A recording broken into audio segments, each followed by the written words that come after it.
What's going on, everybody? It's your boy Romy Rome. Welcome to the channel, and we are here today. And I really want to just talk about God of War, the Greek Trilogy Remake. Ever since this game was announced not too long ago, I've been thinking nonstop about it. For those of you who don't know, obviously you don't because I'm a new channel, but God of War is one of my favorite franchises of all time. I played almost every single one of the games. I did not play the recent Son of Sparta, and I don't think I played Ascension, but other than that, I played pretty much every single, not pretty much, I played every God of War game there is, you know what I'm saying? Down to the mobile games, the PSP game, all of that, you know, I played all of that. The only, like I said, Sons of Sparta, I couldn't get into that whole 2D thing. I might still play it, you know what I'm saying, but it's just not my thing. But anyways, I've been a huge God of War fan ever since, you know, I got a hold of the games back in the PS2 era. And to see that this Greek Trilogy Remake is happening, it just blew me away. Like, it really blew me away. I'm really excited for it. I cannot wait for it to come out. I know it's in early development, so we got some time, you know what I'm saying? But when they announced it, the first thing that came to my mind was, you know, what kind of remake is this gonna be? You know what I'm saying? Like, cause there's a few different types of remakes, you know what I'm saying? And to answer that, first let's go over what we know, okay? So we know that they're bringing TC Carson back as Kratos, which is only right, you know what I'm saying? I mean, we know that TC Carson was not too happy about not being brought back to the 2018 and Ragnarok game. He did an interview where he thought that it was kind of unprofessional that they didn't like reach out to him, you feel me? And I understand, but you know, for the vision that they wanted to have, you know, Christopher Judge, I guess he just fit that older, more mature version of Kratos. So I think it's okay. I don't think it's like a big deal. I like Christopher Judge. I think he did a really good job in Kratos, you know what I'm saying? And of course TC Carson is a GOAT, you know what I'm saying? He's the OG, so you know you can't go wrong with him as well. So when they announced that he's coming back, and actually he's the one that did the announcement, you know what I'm saying? It really sent chills down my spine. I was like, bro, we are back with the Greek trilogy. The thing is about the Greek trilogy is that I know a lot of people that have played Ragnarok in 2018 that have never played the Greek series, and I'm just like, you are missing out on some great stories, great writing. It's just, I just love the Greek trilogy. I think all of the Greek games, really, like all the ones that I've played, besides obviously I've not played Ascension, but all the ones I've played, I love them. I mean, I just think that they're really great games, and I'm excited that people now get to see, you know, where Kratos started from, you know what I'm saying? So yeah, I'm very, as you can tell, I'm just very excited, you know what I'm saying? So yeah, we know TC Carson's coming back. Another thing that we know is that, and this was leaked from Christopher Judge himself, because someone asked him if he had any involvement in the Greek trilogy, and I think he responded with saying no, he's doing something else. We now know what that something else is. It's the God of War Lao Fei game, but he did mention that there will be an evolved combat system. Like, it's not gonna be the same. So I'm thinking, I know a lot of people were kind of worried about that. They was like, oof, I don't know how I feel about that. They wanted to kind of be one-to-one faithful, whatever the case may be. But I believe that this new style of combat is going to be akin to what we've seen with God of War Lao Fei gameplay. So I don't think you have nothing to worry about. I think that it's going to be fantastic. Based off what we've seen with God of War Lao Fei, it's not like the camera's not like tugged behind your shoulder. It's, you get to see like her full body. She can jump, air combat, you know, just like the original games, but it's more modern day, you know what I'm saying? So I think that's what they mean by evolved combat system. So I don't think you have nothing to worry about with that. And this was a rumor. This one is not what we know, but this is a rumor. There was a rumor that each game in the trilogy, God of War 1, God of War 2, God of War 3, will get separate remakes. And that really also like put a light bulb in my head. Like, if that's the case, then what are they planning? Because they can easily do what they did with like the Crash Bandicoot trilogy and bundle all 3 games in one. You know what I'm saying? Because them games was not that long back in the day. I think each game averaged about what, 10 to 15 hours long, you know what I'm saying? And on PS2, PS3, you know, they can easily pack that into one disc and call it a day, you know what I'm saying? But yeah, so if each game gets their own remake, it also threw a light bulb in my head. I was like, this is interesting. If this is true, this is interesting. And then we got to talk about some of the different types of remakes. Now, obviously there are multiple different types of remakes, but for this video, I just want to talk about 3. You know what I'm saying? You got the original, the one-to-one remake, or the faithful remake, where pretty much nothing changes but a fresh new coat of paint. The graphics are great, the mechanics are tight, and that's pretty much like games like Demon's Souls and like Shadow of the Colossus and things like that. Then you got the Reimagined remakes, which is stuff like what Capcom was doing with the Resident Evil remakes, Resident Evil 2, 3, and 4. They pretty much they are the same game, but they were able to tell the story in the way they wanted to originally tell it. Like they added some things, just overall making it a kind of like a new experience for the people that are fans of the game and the people that are new to the game. You know what I'm saying? So I feel like that's a great middle ground for a remake. And then you got meta remakes, which is like what the Final Fantasy VII remakes are doing, and they pretty much like create branch timelines and things like that, and makes little stories into whole stories, and make whole games out of them. You know what I'm saying? So that is a little drastic, because that changes some lore and things like that. So what I think Sony Santa Monica should do is, I think they should take the Capcom approach. I think that they should do the Reimagined Remake. And what this can do for the game is, number one, what any remake will do for a game is it will lift the hardware limitations that the games were originally on. So the PS2, PS3, God of War 1, 2, and 3, that's the systems that they came out on. You are no longer bound by what those systems could do. We are now in the generation of the PS5, and the PS5 has been proven to just blow games out the water. Like, these games are great. These games look fantastic. They play amazing. I've been having a great experience on my PS5 so far. But what they're gonna be able to do with this God of War Greek trilogy on the PS5, it has me thinking, if each game was like, 10 to 15 hours long, if they do a remake for each individual game, they can add some stuff to each game that they maybe wanted to add, but they couldn't because of the PS2, or just expand the story a little bit more so we get a deeper understanding of who Kratos is. And one of the complaints they can fix with that is, I remember back in the day, one of the biggest complaints about Kratos was that he was a one-dimensional character. They said he's just a big ball of rage and he's just killing people for no reason. And one game, to me, that I feel like Sony Santa Monica could learn from is The Last of Us, the original Last of Us Part 1, right? Naughty Dog did something that no game has ever done for me specifically, where they allow me to attach emotionally to a character that I've only just been playing with for like 10 minutes. You know what I'm saying? And if you play The Last of Us, then you know what I'm talking about. Spoiler alert, if you haven't, I don't know. If you haven't by now, I don't know what's wrong with you.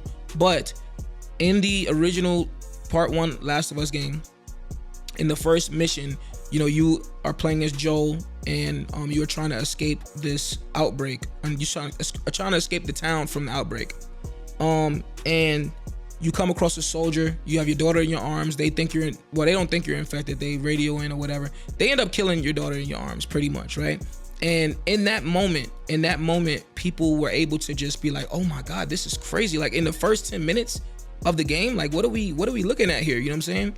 And that allowed us to really get into like what it feels like to be Joel. We was so protective of him, so much so that people hated the second game because, spoiler alert, he dies. You know what I'm saying? In a brutal fashion. So I feel like the way they were able to do that, they were able to let us play out his grief. We was there with him. It happened. We felt it as much as he felt it. And that created something like a connection between the player and Joel, right? So I feel like with God of War, what they can do is not all of the things, but a lot of the things that were explained to us in the cutscenes, they can actually make into gameplay. For example, we know that Kratos became the ghost of Sparta because he killed his wife and his daughter by an accident, right? Imagine if that mission, like, you get to play it out. You get to play him killing his wife and daughter, right? That'll be insane. That'll give people more of a reason to understand why he hates Ares that much. You know what I'm saying? And why he wants his revenge that much. I was able to see it without playing it, but a lot of people, like I said, they was not feeling Kratos as a character. They kept calling him one-dimensional. But I feel like those little moments right there, like playing out that kind of stuff, I think that'll really allow people to attach more to Kratos as a character. You know what I'm saying? Another thing that they can do is they can plant seeds for the Norse pantheon and other pantheons as well. You know what I'm saying? Because a lot of people were confused about how Kratos ended up in Scandinavia. They didn't understand it. Like, even with some of the videos that Corey Barlog had put out explaining it, they have comic books that, show him traveling after the demise of the Greek era. People still was not really having it. They wasn't really going for that. But now I think with this, they can put little details, little Easter eggs about the Norse pantheon. You know what I'm saying? Make it more interconnected so that people don't look at it as two separate games, two separate, things, two separate universes. Make it one cohesive world. You know what I'm saying? I think that'll be great. And what that'll allow to do also is it'll allow Kratos' transformation from young Kratos to old Kratos to feel much more seamless rather than feeling like two separate characters. Because I know the older Kratos, the more mature Kratos, a lot of us wanted him to just tap into that young Kratos and just start going crazy, but that's not who he is anymore. You know what I'm saying? And so if they are able to connect those two worlds in a better way, a more seamless way, and we can understand why he's changed, why he's done with vengeance, you know what I'm saying? I feel like that'll be a really good thing for them to be able to just do. Just little seeds, little things like that. Nothing too crazy, but like maybe extra cutscenes, extra lore, extra collectibles, whatever the case may be, that, will cement that, if that makes sense, you know what I'm saying? Another thing they could do is better character arcs for the gods, some of the gods. For example, Zeus. So if you've played God of War 1 and God of War 2, Zeus is depicted completely different in God of War 1 than he is in God of War 2. And the reason for that is because God of War 1 was originally supposed to be a one-off game. I don't think that they planned on it being as big as it was, making a second game. And so Zeus was depicted a little bit differently than he was in the second game. And I feel like now that they know that, these games are successful, that they can make it more cohesive, make his character more the same instead of like, just being because he was semi like a good guy in the first game, and then the second game, it was like instantly we hate him, you know what I'm saying? So we could kind of like, piece that together, make the character arcs a little bit better. Let us know some of these gods a little bit more before Kratos just kills them, you know what I'm saying? Give us some insight on who they are and, why Kratos wants to end their lives, you know what I'm saying? Now, most of them were just in his way, obviously, but, we can still get a little bit more backstory on some of these things, you know what I'm saying? Things like that. Another thing, this goes into playing his grief, but more content. They can give us more missions. Like I said, more things everything that they explained in the cutscenes, they can make into mission format or gameplay format. Like, for example, we know that the reason why Ares had Kratos as a soldier to begin with is because he was fighting like these barbarian invaders and he was losing, and he prayed to Ares to slay his enemies and he will become his servant or whatever case may be. Imagine that being like the first mission of the game is that battle of the barbarian invaders or whatever. You know what I'm saying? I think that'd be really cool. You could do missions where you're conquering cities for Ares, and it'll also show in between those missions, it can show why Ares believed that his family was his weakness. You know what I'm saying? Little things like that I feel like will make the story like just that much better. Like I'm just like thinking about it right now just makes me excited, Obviously they very well may just go for a one-to-one faithful remake. And if they do, that's fine. But I just feel like this is a good opportunity to weave these universes, not even universes, but weave these two different parts of the game together, the Norse and the Greek. And after that, there will be no need to explain if they go to like a Chinese mythology or Egyptian mythology, things like that. You know what I'm saying? But I'm really excited, you know what I'm saying? I'm really excited for this remake nonetheless. The goal shouldn't be to replace the Greek saga, if that makes sense. The goal should be to realize the full potential of the Greek saga. That's exactly what Capcom did with the Resident Evil series, 2, 3, and 4, the remakes. You know what I'm saying? They did a great job with that. And the fans of that, they love them. You know what I'm saying? They love them and they just keep them coming.